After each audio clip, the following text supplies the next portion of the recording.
And of course we have John the Baptist.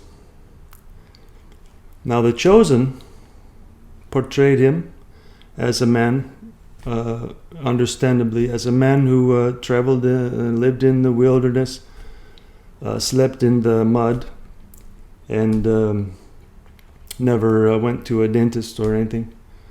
The funny thing is, David Amito, I think is how you pronounce his name, in real life is a very handsome fellow, nice teeth. But of course they didn't portray him that way in the film. I think they did a great job, by the way.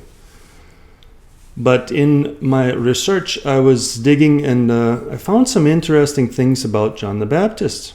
Really. The fact is, he actually had very nice teeth in real life, I found out. What happened was in Nazareth and the surrounding, some communities were very poor and they couldn't afford a toothbrush or a water pick or the flossers, water flossing device, things like this, or to go to the dentist ever.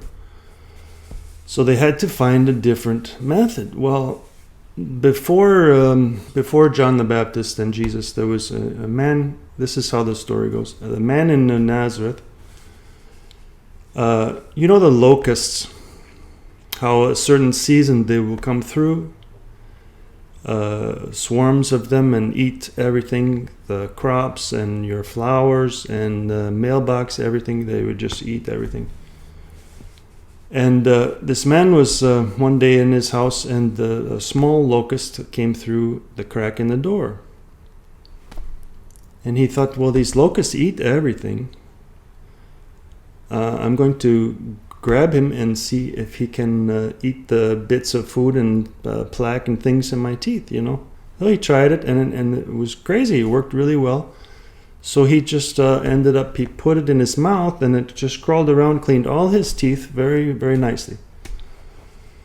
So this is not stuff in the scripture, obviously. It's you have to really dig through some old writings to find this information. But anyway, so when John the Baptist was a child,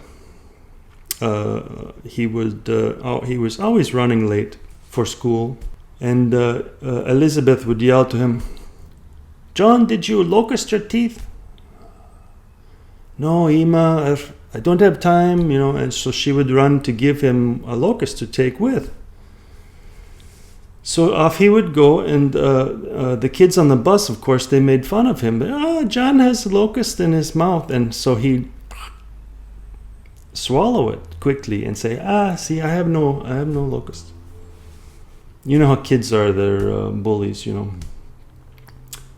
Anyway, so if you're wondering how John got this acquired taste for locusts, it was from his childhood all the way through. He just got used to eating them. And I never did find out what the story is behind the wild honey.